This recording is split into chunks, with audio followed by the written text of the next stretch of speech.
നമ്മുടെ ലൈഫിലെ സക്സസിന്റെ ഗ്രാഫ് മെല്ലെ മെല്ലെ ഇങ്ങനെ ചലിച്ചു തുടങ്ങുന്ന ടൈം എപ്പോഴാണോ ക്വാളിറ്റിയിലാണ് ക്വാണ്ടിറ്റിയിലേറെ കാര്യം എന്ന് നമ്മൾ മനസ്സിലാക്കും.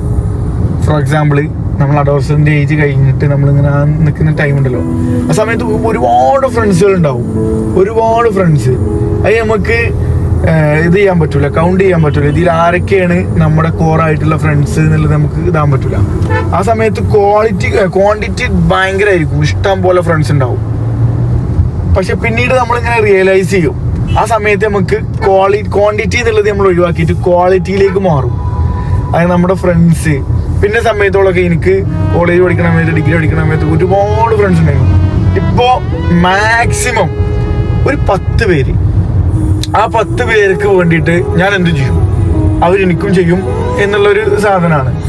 അതായത് നമ്മൾ ലൈഫിൽ കുറേ നടന്നിട്ട് കാര്യമില്ല.